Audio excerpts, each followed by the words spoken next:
Body shame చేయకూడదు, కానీ వాడు చూడండి, వాడు ఆలోచన అట్లా పర్సనాలిటీ పెట్టుకొని వీడు ఆడపిల్లని మంచి మంచి ఫ్యామిలీ అమ్మాయిలని వాడు వేధిస్తాడా? ఎవరికి చెప్పుకోలేరని. మన సిస్టమ్ కూడా చూడండి దరిద్రం ఎట్లుంది. పోలీసు వాళ్ళు ఎంతమంది షీ టీమ్స్ పెట్టినా కూడా, ఎంతమంది ఉమెన్ అండ్ చైల్డ్ వెల్ఫేర్ ఉన్నా కూడా, ఎప్పుడైతే ఆడపిల్ల కన్నీరు పెట్టుకొని చెప్పుకోలేని బాధపడతా ఉంటుందో అప్పుడు దాకా మన దేశంలో పోలీస్ వ్యవస్థ ఫెయిల్ అయిపోతుంది 100%. ఇట్లాంటి దుర్మార్గుడు ఒక ఆడపిల్లని 4 రూమ్లలో ఆగం చేస్తే ఆ పిల్ల ఒక అన్నకు పోయి చెప్పుకుంటే పోలీస్ బాధ్యత లేదా అండి? ఎఫ్ఐఆర్ చేసి ఇన్వెస్టిగేషన్ చేయడానికి పోలీస్ బాధ్యత లేదా అండి? కాల్ రికార్డ్స్ తీసి చూడడానికి, నువ్వు అసలు ఎందుకు మాట్లాడావు అడగడానికి పోలీస్ బాధ్యత లేదా? అసలు నీ రౌడీ షీటర్ని నీ ఇన్కమ్ ఎట్లా వచ్చిందని అని అడగడానికి, రోడ్డు మీద సైకిల్ దొంగతనం చేసిన రౌడీ షీటర్ని పట్టడానికి కుక్క తొంగడు దొంగతారు ఈ పోలీసు వాళ్ళు. వేల కోట్ల రూపాయలు వీడు స్కామ్ చేస్తుంటే తీసుకెళ్ళి అడిగే బాధ్యత లేదా ఈ పోలీసు వాళ్ళకి? సో మీరు చెప్పిన ఇప్పుడు వరకు చెప్పినవన్నీ కనుక ఈ ఆరోపణలు కనుక నిజమైనట్లయితే డెఫినెట్గా అందరికీ న్యాయం జరగాలని ఆశిద్దాం. అలాగే రవి ముదిరాజ్ గారు, మీ విషయానికి వస్తే మీకు సాయి ప్రసాద్తో పర్టికులర్గా మీ విషయంలో మీకు ఏం జరిగింది, ఏ అన్యాయం జరిగింది? మ్యామ్, వాడు ఒక అవినీతి పాము. ముఖం ముందు మంచి మిత్రుడు, వెనక నుంచి మోసగాడు. నా విషయంలో వచ్చేసి మ్యామ్, నేను ఎప్పటి నుంచో నేను ట్రావెల్ చేస్తుండే. నేను వానికి చాలా విధాలుగా హెల్ప్ చేసిన, నేను ఫైనాన్షియలీ, పొలిటికలీ, అన్ని విధాలుగా. మేము ఎప్పుడూ ఎక్స్పెక్ట్ చేయలేము. మేము మా దగ్గరికి నుంచి మేము నాట్ ఈవెన్ ఫైనాన్స్ ఎక్స్పెక్ట్ చేయలేము, లేదంటే మేము పొలిటికల్ అజెండా కూడా మాకు ఏం లేకుండా అసలు మాకు. సో వాడు మమ్మల్ని ఏంటంటే జస్ట్ ఈ అమ్మాయిలు వచ్చి మాకు అప్రోచ్ అయ్యి వాళ్ళ బాధలని మాతో షేర్ చేసుకోవడం జరిగిన తర్వాతనే మమ్మల్ని టార్గెట్ చేసిన వాడు. సో మేమేందంటే వాని అవినీతిని బయట పెడుతున్నాము, వాడు చేసే ఇల్లీగల్ యాక్టివిటీస్ని మొత్తం మేము బయట పెడుతున్నాము. హీఈస్ అ రౌడీ షీటర్, ముందు నుంచి రౌడీ షీటర్ వాడు. అయినా సరే మేము మాకు సపోర్ట్ చేసినాం. బట్ ఎప్పటి నుంచి మాకు ఇవన్నీ తెలుస్తుందో దాని తర్వాత మేము రియాక్ట్ అవుతున్నాం అనమాట. అయితే మేము వాడు డబుల్ గేమ్ పొలిటీషియన్. వాడు డబుల్ గేమ్ పొలిటీషియన్ ఎందుకంటే మేము ఇది, వాడు బీజేపీలో ఉంటూ బీజేపీ నేషనల్ ట్రెజర్ అవుతూ బీఆర్ఎస్ వాళ్ళకి సపోర్ట్ చేస్తుంటాడు. లాస్ట్ అసెంబ్లీ ఎలక్షన్స్ అప్పుడు వచ్చేసి ఎప్పుడైతే మా కాన్స్టిట్యున్సీలో మల్కాజ్గిరి కాన్స్టిట్యున్సీలో బీఆర్ఎస్ గెలిచింది, వీడు బీజేపీలో ఉన్నాడు. బీఆర్ఎస్ గెలిస్తే వీడు ధర్మం గెలిచింది అని చెప్పేసి ఒక పోస్టర్ రిలీజ్ చేశాడు. సో వీడు అసలు ఏ పార్టీకి సంబంధించిన వాడు కూడా తెలియదు. అసలు వీడు బీజేపీలో ఉంటూ డబ్బులు కూడా తీసుకున్నాడు బీఆర్ఎస్ వాళ్ళ దగ్గరికి నుంచి. We have a proofs with them. 5 కోట్ల రూపాయలు డబ్బులు తీసుకున్నాడు వాళ్ళ దగ్గరికి నుంచి.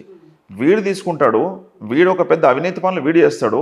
మళ్ళీ నెక్స్ట్ వచ్చేసి వాళ్ళ కార్యకర్తలు కింద వాళ్ళు ఎవరైతే ఉన్నారో వాళ్ళపైన ఆరోపణలు వేస్తాడు మొత్తం. ఇది నెక్స్ట్ వచ్చేసి వాడు ఇదే కాకుండా వాడు ఒక పొలిటికల్ డ్రామా చేస్తాడు. వాడు ఎట్లా అంటే ఆ సేమ్ అంటే ఈ 5 years అసలు కామ్గా ఉంటాడు. అసలు జస్ట్ ఇంకా ఎలక్షన్స్ వస్తున్నాయంటే, అసెంబ్లీ ఎలక్షన్స్ వస్తున్నాయంటే అప్పుడు ఏం చేస్తాడంటే వీడు ఒక చిన్న డ్రామా స్టార్ట్ చేస్తాడు. పబ్లిక్ని కన్ఫ్యూజ్ స్టేట్ ఆఫ్ మైండ్లో పెడతాడు. లాస్ట్ టైం ఎలక్షన్స్ అప్పుడు మన మల్కాజ్గిరిలో కొన్ని ఫంక్షన్ హాల్స్ సెలెక్ట్ చేసుకుని దాంట్లో ట్యాబ్స్ పంచండు వీడు. ఒక 150 ట్యాబ్స్ పంచండు పిల్లలకి. ఆ ట్యాబ్స్ పంచి సోషల్ మీడియాలో వచ్చేసి 350 ట్యాబ్స్ పంచిన అని చెప్పేసి మొత్తం ప్రమోట్ చేసుకోవడం జరిగింది. చిన్నపిల్లలకు సైకిల్స్ పంచండు. ఆ పంచండు 100 సైకిళ్ళు, ఒక 500 సైకిల్ వంచనని చెప్పేసి ప్రమోట్ చేసుకున్నాడు. కింది క్రౌడ్ అయితే ఎవరైతే ఉంటారో వాళ్ళని టార్గెట్ చేశారు. ఫస్ట్ ఏడు వాళ్ళని టార్గెట్ చేసి వాళ్ళకి ఏదో ఒక ఆశ ఉంచి వాళ్ళని పిలిచేసి వాళ్ళతో పాటు ఫొటోస్ దిగేసి ఈ మెటీరియల్ మొత్తం తీసుకొని వేసి ఆస్పిరెంట్స్ ఎవరైతే మన ఎమ్మెల్యే ఆస్పిరెంట్స్ ఉంటారో ఇప్పుడు వాళ్ళని కలిసి నా దగ్గర ఇంత క్రౌడ్ నా దగ్గర ఉన్నది, ఇన్ని ఓట్స్ నా దగ్గర ఉన్నాయని చెప్పేసి పబ్లిక్ నమ్మకాన్ని అమ్ముకునే దొంగ అక్కడ వాళ్ళకి అమ్మేసుకొని వాళ్ళ దగ్గరికి డబ్బులు తీసుకుంటాడు. ఏమో మ్యామ్, నాకు అట్లా అంటే నాకేమనిపిస్తుంది అంటే మేబీ వేరే పొలిటీషియన్స్ కూడా ఇట్లనే చేస్తారేమో అనుకుంటాం. బట్ ఎప్పుడైతే కనిపించలే ఇట్లాంటి మాత్రం వీడు మాత్రం మేము దగ్గరనే చూసాం. ఇదంతా మేము వీనికి ఏం ఫాలోయింగ్ ఉండదు. వీడిని వీడు పిలిస్తే అసలు ఎవరు రారు. బట్ ఏదో ఒకటి ఆశ ఉంచి ఆడికి పబ్లిక్ వచ్చిన తర్వాత ఆ ఫొటోస్ అనేది దిగేసి ఈ మెటీరియల్ని తీసుకెళ్ళేసి అక్కడ వాళ్ళకి సబ్మిట్ చేసి ఆ నుంచి డబ్బులు తీసుకుంటారు అనమాట. సో ఈ పొలిటికల్ డ్రామా వీడి మొత్తం ఎప్పుడు చేసేదంతా మొత్తం పొలిటికల్ డ్రామాని. Is an political broker, is an joker.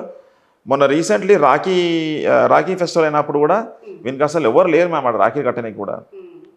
మేము ఎప్పటి నుంచో మేము మనతో ట్రావెల్ చేస్తున్నాం కదా మ్యామ్, వన్ గల్లీలో వన్ స్ట్రీట్లోనే మనకు అసలు సపోర్ట్ చేయరు. మనకు అసలు మొన్న రాఖీ ఫెస్టివల్కి కూడా వాళ్ళకి ఏదో డబ్బులు ఇచ్చి అక్కడ నుంచి తీసుకొచ్చుకొని మధ్యలో నిల్చొని ఒక ఫోటో దిగిండు ఒకటి. సో ఎట్లా అంటే నేను పెద్ద నేను అన్నట్టు ప్రూవ్ చేసుకుని అంత ఇట్లా నాకు ఇంత ఫాలోయింగ్ ఉందని చెప్పేసి. బట్ అంతా మళ్ళీ ఫేకే. అంటే వీడు ఏది చేసినా ఫేకే మొత్తం అంతా. ఫేక్ అక్కజెల్లలు ఉంటారు వీనికి, రాఖీ కట్టనికి వచ్చిన వాళ్ళు ఫేక్ ఫాలోవర్స్ ఉంటారు, fake social media, fake comments. ఈ కమెంట్స్ కూడా ఏంటంటే హాస్టల్ల దగ్గర పోతాడు, అక్కడ హాస్టల్ పిల్లల్ని తీసుకొని ఆ ఫోన్ తీసుకొని వాళ్ళ దగ్గర నుంచి కమెంట్స్ అనమాట. ఒక హాస్టల్కి పోతే మినిమం ఒక 30 మెంబర్సే దొరుకుతారు. ఇది వీని స్ట్రాటజీ. ఇది ఇంకా కొంచెం సెలబ్రిటీస్ ఇంకా పెద్ద పొలిటీషియన్స్ మరి వాళ్ళతో ఎందుకుండు అనేసి అంటే ఇది కూడా మళ్ళీ ఏంటంటే నేషనల్ ట్రెజరర్ పోస్ట్ ఏదైతే వచ్చిందో వీనికి అది ఒక యాక్సెస్ పాయింట్ లాగా వాడుకుంటాడు వీడు. యాక్సెస్ పాయింట్ అంటే మ్యామ్ ఇప్పుడు వాడు ఒక పొజిషన్లో ఉన్నాడు కాబట్టి వాడు ఏ పొజిషన్లో ఉన్న వాళ్ళని కూడా గెలవచ్చు పోయేసి యాజ్ ఎ ట్రెజరర్. ఆ పాయింట్ వాడుకొని అక్కడ వెళ్ళేసి వాళ్ళతో ఫొటోస్ దిగి అది ప్రమోట్ చేస్తారు సోషల్ మీడియాలో. మళ్ళీ దీన్ని తీసుకొని పోయేసి మళ్ళీ ఇంకా వేరే వాళ్ళకు ప్రమోట్ చేసుకుంటా. ఇదంతా ఏంటంటే మేము ఇది ఒక సోషల్ మీడియా డ్రామా మళ్ళీ ఇదంతా. సో వీడు ఎట్లా అంటే వీడు ఎట్లా అంటే రియాలిటీ ఉండడు అసలు వీడు. There is no reality. ఇదంతా ఫేక్, మొత్తం అంతా ఫేక్ సోషల్ మీడియా మార్కెటింగ్ అనమాట. సో మీరు 360 degrees మొత్తం ఫేక్ అని చెప్తున్నారు. సో ఇందాక శ్రీనివాస్ యాదవ్ గారు మాట్లాడుతూ చెప్పిన మాటలు ఏంటంటే మొత్తం వ్యవస్థల్ని మేనేజ్ చేస్తుంటాడు అని చెప్పేసి. సో బాధితులు ఎవరైతే ఉన్నారో వాళ్ళు ఎప్పుడు తిరిగి ప్రశ్నించరా, అంటే ఏదైనా ఇష్యూ జరిగినప్పుడు? చాలా మంది ఉన్నారు మ్యామ్ ఇప్పుడు వీని గురించి ప్రశ్నించే వాళ్ళు ఉన్నారు. బట్ ఎట్లా అంటే బీజేపీ పొలిటికల్ పార్టీలో ఉన్నాడు కాబట్టి ఎవరు కూడా ముందుకు వచ్చి మాట్లాడతలేరు. మా క్వశ్చన్ కూడా అదే, ఎందుకు మాట్లాడతలేరు వాళ్ళు? రావాలి కదా. మన స్టేట్ ప్రెసిడెంట్ ఉన్నారు ఇప్పుడు, మన స్టేట్ ప్రెసిడెంట్ వచ్చేసి మన రామచంద్రరావు గారు. మరి ఆయన కూడా కొంచెం ఏమైనా ఈయన గురించి ఏమైనా చెప్పాలి కదా. మరి ఇప్పుడు నేను ఎవిడెన్స్తో పాటు మాట్లాడుతున్నాను మ్యామ్. నేను ఇక్కడ ఎవిడెన్స్ ఏంది, అమ్మాయిని వీడి హరేస్ చేస్తున్నాడు, అమ్మాయిని వీడి టార్గెట్ చేసి హరేస్ చేసి అమ్మాయిని చాలా చిత్రహింసలు పెట్టిండు వీడు. అది మొత్తం నేను ఎట్లా అంటే విత్ ఎవిడెన్స్ నేను వేరే ఛానల్లో సబ్మిట్ చేయడం జరిగింది. ఇది మరి ఇది ఎంత ఇన్న తర్వాత మళ్ళీ పార్టీ నుంచి వాడిని సస్పెండ్ చేయవచ్చు కదా వాడిని. మరి ఆ చర్య ఎందుకు తీసుకోవట్లేరు? కనీసం వీని గురించి మాట్లాడడానికి బీజేపీ కార్యకర్తలు అసలు ఎవ్వరు కూడా రారు అసలు ముందుకి. వీని స్థాయి అదనమాట మ్యామ్. ఇది ఎవరు మాట్లాడరు, ఎవరు ముందుకు రారు. అది భయం కాదు అది. బట్ ఏంటంటే బీజేపీ పార్టీకి ఉన్న ఒక మర్యాద అది అంతే. అది మాట్లాడాల్సింది ఎవరు? ఇప్పుడు మన స్టేట్ ప్రెసిడెంట్ రామచంద్రరావు సార్ గారు మాట్లాడి వీళ్ళని సస్పెండ్ చేయాలని చెప్పేసి మేము కోరుతున్నాం మేము. అంటే మీరు కూడా చాలా సోషల్ మీడియా వేదికగా మీరు కూడా చాలా ఇంటర్వ్యూస్ ఇస్తున్నారు. అంటే ఇతని సంబంధించిన ఇష్యూస్ మొత్తం బయట పెట్టాలని చాలా వరకు ప్రయత్నం చేస్తున్నారు. కానీ ఇప్పుడు ఎట్లా అనిపిస్తుంది మీకు? ఫర్దర్గా న్యాయ పోరాటం ఎలా చేయబోతున్నారు? ఏమనిపిస్తుంది? రిజల్ట్ ఎట్లా ఉంటుంది అనుకుంటున్నారు? మ్యామ్ మేము న్యాయంగా మేము వానిపైన చర్యలు తీసుకోవాల్సిన అవసరం ఉన్న అన్నీ కూడా తీసుకుంటాం మేము. వాడు ఎక్కడ దాకా వెళ్తాడో అక్కడ దాకా మేము వెళ్తాం మేము. వాడిని అసలు వదిలిపెట్టేదే లేదు అసలు. వాడు మమ్మల్ని కాకుండా పెద్ద పెద్ద నాయకులని, పెద్ద పెద్ద పొలిటికల్ స్టేట్ లీడర్స్ని కూడా ఎంతమందిని ఫూల్ చేసిండు వాడు. అందరి దగ్గర పోతాడు, చెప్తాడు ఒకటి, చేస్తాడు ఒకటి. మేము ఇప్పుడు ఏంటంటే వీడు ఇన్ని డబ్బులు సంపాదించడానికి కారణం కూడా ఏంటంటే పెద్ద పెద్ద వాళ్ళతో ఫోటోలు దిగి వాళ్ళని ప్రమోట్ చేసుకుంటా అందరినీ ఎట్లా అంటే ఇంకొక చిన్న వాళ్ళని బ్లాక్మెయిల్ చేసుకుంటా డబ్బులు సంపాదిస్తున్నాడు. మేము న్యాయంగా మేము ఎంతవరకు పోరాటం చేయాలో అంతవరకు పోరాటం చేస్తాం మేము. వాడిని మాత్రం వదిలిపెట్టే ప్రసక్తే లేదు అసలు. ఇదే పార్టీలో కాకుండా వేరే ఇంకే పార్టీలోకి పోయినా సరే మేము వాని ఎంబడి పడుతూనే ఉంటాం. వాడు చేసే ఇల్లీగల్ యాక్టివిటీస్ని కూడా మేము బయట పెడుతూనే ఉంటాం మేము.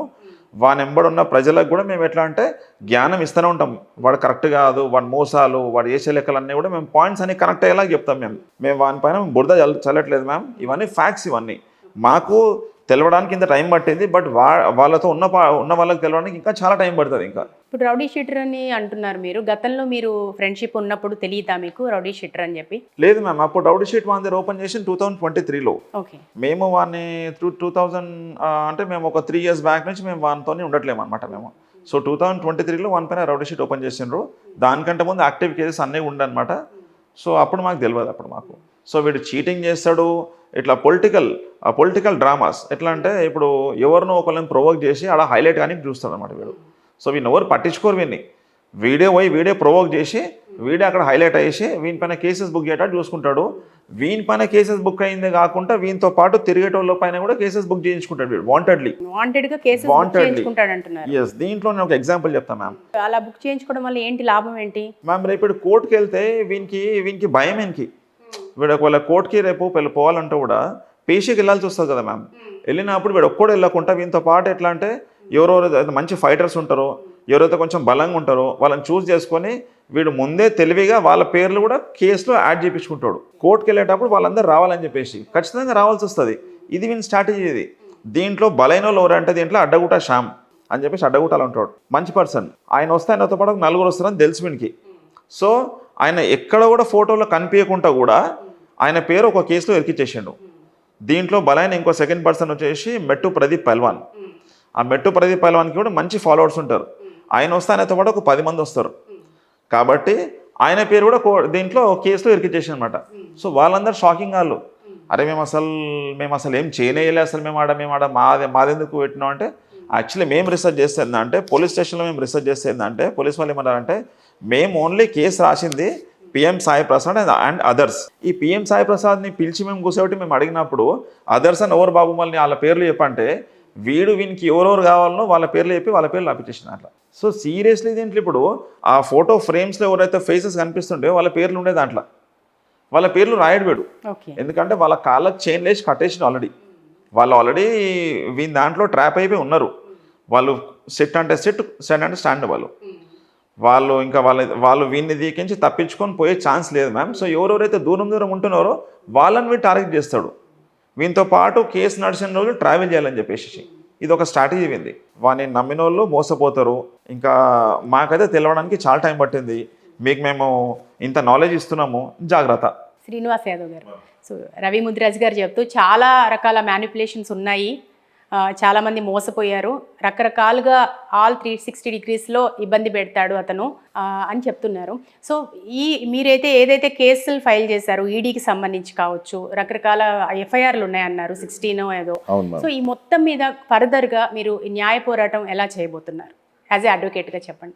మ్యామ్, యాజ్ అ అడ్వకేట్ నిజంగా మీరు అడిగితే మేము కోర్టులోనే మాట్లాడాలి మ్యామ్. కోర్టు విషయాలు బయట మాట్లాడకూడదు అని చట్టం కూడా అదే చెప్తుంది. ఇప్పుడు అదే ఇబ్బంది కూడా అవుతుంది. ఏంటి అంటే సెక్షువల్ అఫెన్సెస్ మీద మాట్లాడకూడదు, ఆ విక్టిమ్స్ గురించి డిస్కస్ చేయకూడదు కనుక ఎవరి గురించి మనం మాట్లాడతలేం మ్యామ్. బట్ న్యాయ పోరాటం అన్నందుకు మేము న్యాయ పోరాటం ఒక్క నిమిషం పక్కకు పెట్టి న్యాయ పోరాటం ఎట్లాగో చేస్తాం.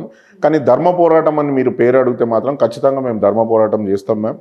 ఇతన్ని పోలీసు వారు కేసులు రిజిస్టర్ చేసి వీడిని లోపలేస్తే పర్వాలేదు మ్యామ్. లేని పక్షంలో 100% మేము ఎంతోమంది ఆడపిల్లలు బాధపడి వీడి తన్నులు తిని వాళ్ళు శాపాలు పెట్టిన శాపాలకు మాత్రం మేము ఖచ్చితంగా టీమ్ సాయి లాంటి వెధవలని, చీడ పురుగులని, భారతీయ జనతా పార్టీలో ఉంటూ భారతీయ జనతా పార్టీని మోసం చేస్తున్న ఇట్లాంటి చీడ పురుగులని ఖచ్చితంగా వేరేస్తాం మ్యామ్. ఇది మాత్రం అందరికీ, వాడు ఎక్కడున్నా ఏమున్నా వాడు చేసిన పనులు తప్పు ఒప్పుకొని ఈ ప్రభుత్వం ముందుకు వాడు చేసిన కోట్ల రూపాయల తెలంగాణ ఆంధ్రప్రదేశ్ కోట్ల రూపాయల స్కామ్ చేసినవన్నీ స్టేట్ గవర్నమెంట్కి వాడు సరెండర్ చేసి ఈ ప్రజలకి ఇచ్చేస్తే, ఈ గవర్నమెంట్కి ఇస్తే పర్వాలేదు. లేని పక్షంలో వాడి తోలు తీసి వాడి ఎట్లయితే అన్యాయంగా ఈ తెలంగాణ ఆంధ్రప్రదేశ్లో ఉన్న ధనాన్ని దోసుకున్నాడో, పెద్ద పెద్ద పొలిటీషియన్ని బెదిరించో, వీడిని కూడా అదే రకంగా వాడు అర్థమయ్యే భాషలో చెప్తూ వాడు అన్యాయంగా దోచిన నల్లధనాన్ని వాని గొంతు బిసికి బయటికి కక్కిచ్చే బాధ్యత నేను మేకల శ్రీనివాస్ యాదవ్గా ఖచ్చితంగా తీసుకుంటాను. ఈ పంపారి సాయి ప్రసాద్ ఒక రౌడీ షీటర్ అని చెప్పి 10 సార్లు ఎందుకంటున్నా అంటే, నేను ఈరోజు పొద్దున నాకు 10 మందితోని వాడు చెప్పించి ఎందుకు అన్నని అటు పోతాడు ఇటు పోతాడు ఏమున్నా మనం మాట్లాడుకుందాం అని చెప్పి వాని ఎంబడి ఉన్నాడు ఒక డాక్టర్ టర్న్ ఒక లాయర్. అతన్ని ఏదో అడ్వైజ్ల మీద ఏదో చేస్తుండు. మీరు ఏం చేసినా కూడా నువ్వు నా మీద కేసులు పెట్టు, నువ్వు నా మీద ఏమన్నా చేయి, కానీ నిన్ను మాత్రం వదిలే ప్రసక్తే లేదు.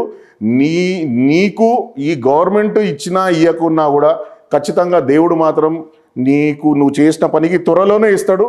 నువ్వు మాత్రం మాకు ఎంత దూరం ఉంటే నీకు అంత ఈ నూకలు ఉంటాయి. మా దగ్గర వచ్చినవా, మా రేంజ్కి వచ్చినవా, నీ నూకలు ఆడికే ఒడుస్తాయి. టీమ్ సాయి జాగ్రత్తగా ఉండు, మాకు దూరం ఉండు.